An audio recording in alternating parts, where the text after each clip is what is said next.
안녕하세요. 오늘 저희와 함께 좀 깊이 있는 탐구를 시작해 주셔서 감사합니다. 가끔 정말 몸이 천근만근이고 아무것도 시작하기 싫고 그냥 이불 속에만 있고 싶을 때, 누구나 그런 순간 겪으시죠? 바로 이 무기력감에 대해서 오늘 제대로 한번 파헤쳐 보려고 합니다. 정신건강의학과 교수님이신 한창수 님의 책 무기력이 무기력해지도록, 그래서 이 책 리뷰를 통해서 우리를 이렇게 무겁게 만드는 무기력의 정체가 대체 뭘까? 그리고 또 어떻게 하면 이 상태에서 좀 벗어나서 다시 삶의 에너지를 찾을 수 있을까? 네, 그 핵심적인 실마리들을 함께 찾아가는 것이 이번 탐구의 목표입니다. 준비되셨나요? 좋아요. 그럼 본격적으로 탐구를 시작해보죠. 그 책 저자 본인도 한때 심한 무기력을 경험했다고 고백을 하세요. 뭐 일을 시작하지 못한다, 손에서 놓지 않던 책도 못 보게 되었다, 또 머릿속에 온갖 잡념만 가득해서 집중이 안 된다. 혹시 이 말 들으시면서 내 얘긴데? 하시는 분 계신가요? 바로 그 지점이 중요한 것 같아요. 저자가 오랜 고민 끝에 얻은 깨달음이 의외로 되게 단신했어요. 나만 이런 게 아니었구나 하는 그 사실이었죠. 이게 뭐 별것 아닌 것 같아도 혼자서 막 끙끙 앓는 상태에서 벗어나는 정말 중요한 첫걸음이 되거든요. 관련 통계들을 좀 보여주는데, 고등학생, 대학생 상당수가 우울이나 무기력을 느끼고 있다고 하고요. 심지어 2020년에 직장인 커뮤니티 블라인드 아시죠?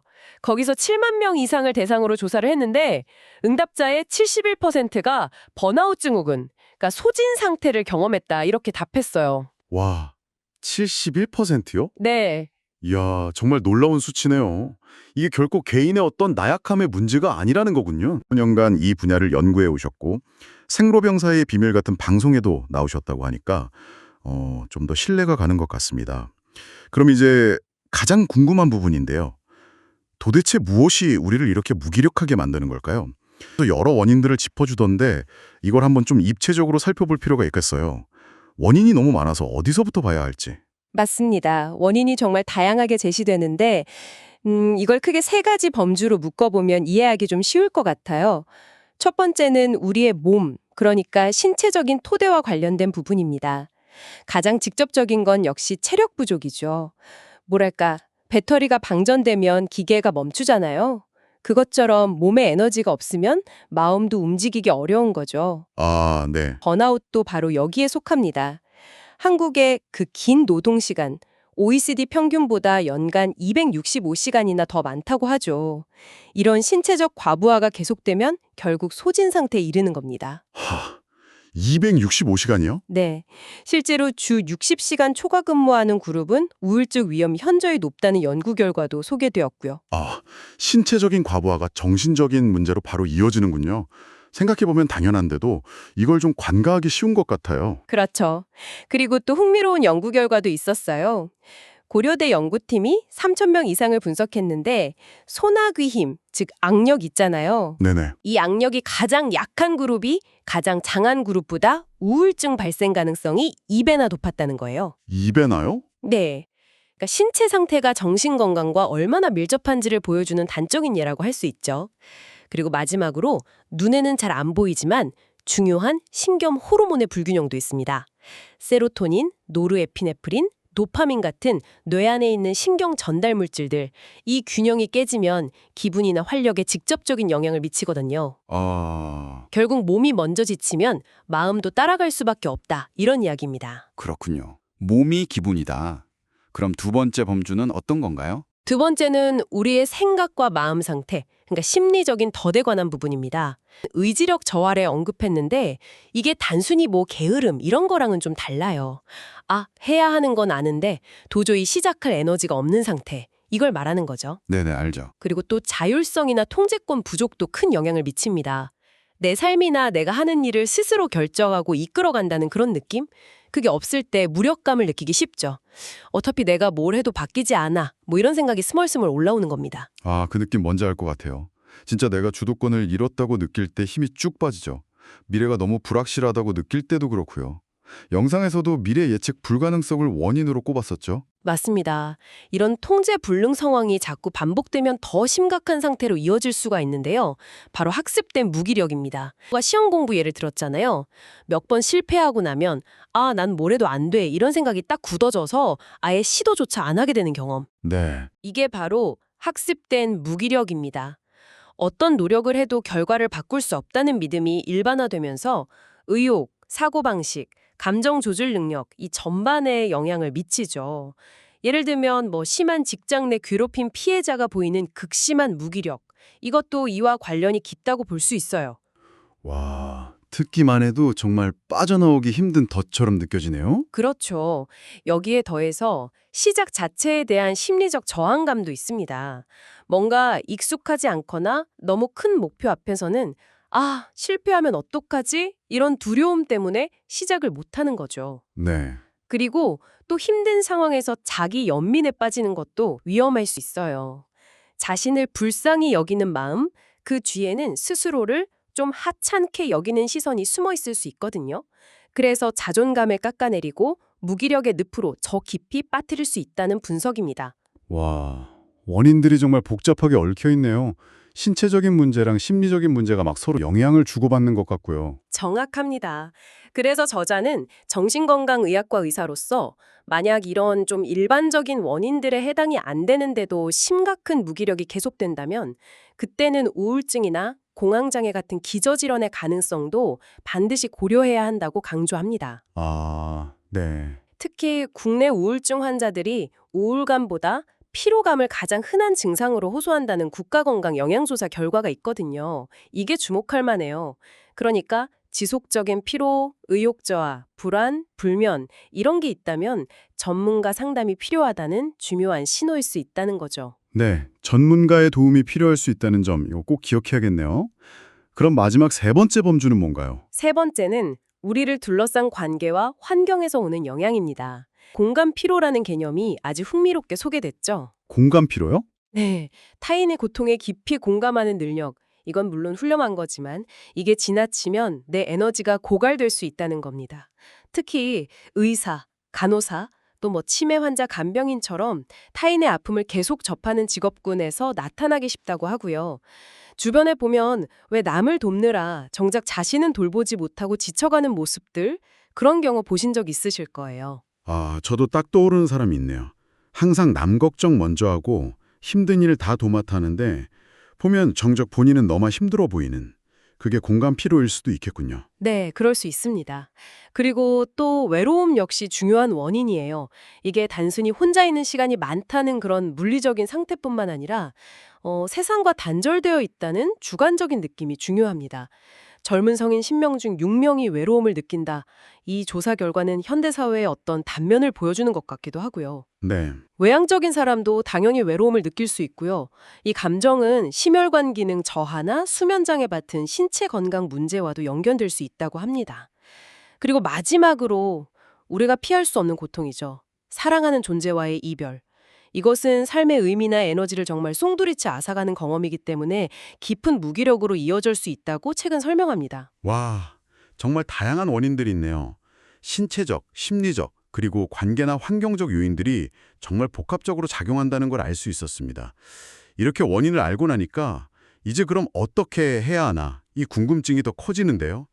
이 무기력의 늪에서 빠져나올 방법은 뭘까요? 까지 솔루션을 제시했죠. 네, 이제 좀 희망적인 부분으로 넘어가 보죠. 영상 리뷰에서는 책에서 제시된 여러 방법 중에서 특히 두 가지를 인상 깊게 다뤘습니다. 첫 번째는 의외로 간단해 보이는데 굉장히 강력한 방법이라고 소개해요. 바로 글쓰기입니다. 역설적으로 들리기도 하는데요. 그렇죠. 근데 여기서 핵심은 완벽한 글을 쓰라는 게 아니에요. 뭘 해야 할지 모르겠을 때 일단 뭐라도 그냥 끄적여 보라는 거죠. 영상에서는 하루를 돌아보면서 잘한 일, 후회되는 일, 이런 걸 솔직하게 적는 것만으로도 도움이 된다고 말합니다. 왜냐하면 그렇게 하다 보면 엉킨 생각들이 좀 정리가 되고 자기 자신을 좀 더 객관적으로 바라볼 수 있게 되기 때문이죠. 아, 소설 빨강머리 앤의 앤도 일기를 쓰면서 감정을 다스리고 힘을 얻었다. 이런 예시도 들었고요. 아, 듣고 보니 일리가 있네요. 복잡한 머릿속을 그냥 종이 위에 쏟아내는 것만으로도 뭔가 정리가 될 것 같아요. 그런데 막상 시작하려면 그것조차 어렵게 느껴질 때가 있잖아요. 정말 손가락 하나 까딱하기 싫을 때. 바로 그럴 때 활용할 수 있는 심리학적인 원리가 있습니다. 자이가르닉 효과요. 자이가르닉 효과요? 네. 우리 뇌는 일단 어떤 일을 시작하면 그걸 마무리 짓고 싶어 하는 경향이 있다는 거예요.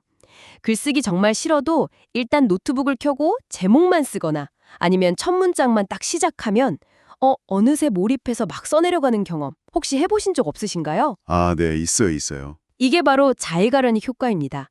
시작이라는 그 가장 큰 허들을 넘도록 뇌가 도와주는 거죠. 그러니까 일단 연필을 들거나 키보드에 손을 올리는 아주 작은 행동, 그것만으로도 변화가 시작될 수 있다는 겁니다. 오, 자이가르닉 효과. 그거 정말 흥미로운데요. 시작이 반이라는 말이 그냥 하는 말이 아니었네요. 과학적인 근거가 있었어요. 그럼 두 번째 해결책은 뭐였죠? 두 번째는 예술 활동에 참여하는 것입니다. 여기서 중요한 건 꼭 뭐 대단한 예술가가 될 필요는 없다는 거예요. 시나 소설을 읽거나 좋아하는 음악을 좀 깊이 감상하거나 아니면 미술관에 가서 그림을 보는 것, 이런 거 다 포함됩니다. 물론 직접 그림을 그리거나 악기를 연주하거나 춤을 추는 것처럼 창작 활동을 하는 것도 좋고요. 예술 활동이 구체적으로 어떻게 무기력 해소에 동인이 되는 걸까요? 예술은 말로 다 표현하기 어려운 우리 내면의 감정을 탐색하고 또 표현하는 좋은 통로가 되어줍니다. 감성적이고 때로는 신체적인 활동을 통해서 억눌렸던 감정을 해소하고 카타르시스를 느낄 수 있죠. 네. 특히 음악 감상의 효과는 뇌과학적으로도 설명이 되더라고요. 차분한 명상음악 같은 걸 들으면 뇌파가 안정과 휴식 상태를 나타내는 알파파, 그 8에서 11Hz 정도로 변하면서 긴장이 풀리고 편안함을 얻을 수 있다. 이렇게 설명했죠. 아, 저도 힘들 때 음악 들으면 기분이 확 나아지는 걸 느끼는데 뇌파까지 변한다니 진짜 신기하네요. 미술 활동은 어떤가요? 그것도 비슷한가요? 네, 미술활동 역시 비슷한 효과를 줍니다. 국어노인분들을 대상으로 공예품 만들기 같은 미술 치료를 했더니 무기력감이나 우울감이 실제로 개선되었다는 연구 결과를 소개했어요. 네. 꼭 직접 만들지 않더라도 조용히 미술관에서 아름다운 작품들을 감상하는 것만으로도 복잡했던 마음이 좀 차분해지고 새로운 영감을 얻는 데 도움이 된다고 합니다. 어쩌면 그 색깔, 형태, 질감 같은 비언어적인 요소들이 우리의 감정을 좀 다른 방식으로 건드려주는 건지도 모르겠습니다. 아, 그러네요.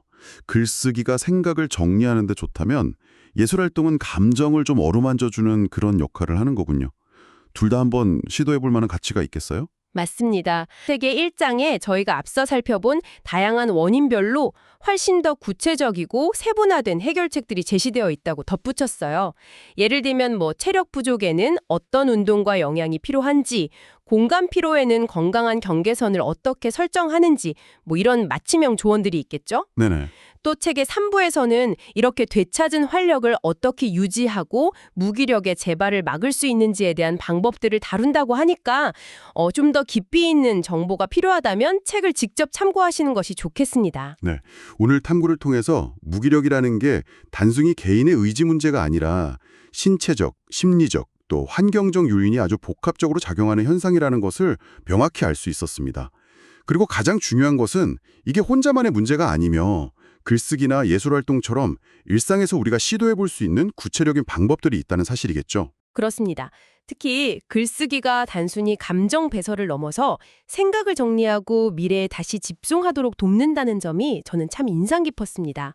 그래서 이 지점에서 오늘 탐구를 마무리하면서 여러분께 마지막 질문을 하나 드리고 싶습니다. 오늘 아주 사소한 것이라도 괜찮습니다. 지금 느끼는 답답함이나 혹은 복잡한 생각의 굴레에서 잠시 벗어나서 여러분의 초점을 아주 살짝 다른 곳으로 옮기기 위해 딱 한 문장만 적어본다면 무엇을 적어보시겠습니까? 거창한 계획이나 반성이 아니어도 좋습니다. 지금 떠오르는 감정 단어 하나 혹은 오늘 해보고 싶은 아주 작은 행동 하나를 적어보는 것은 어떨까요? 네. 오늘 저희와 함께한 이 깊은 탐구가 여러분의 일상에 작은 활력을 더하는 그런 계기가 되었기를 바랍니다. 귀 기울여 주셔서 감사합니다.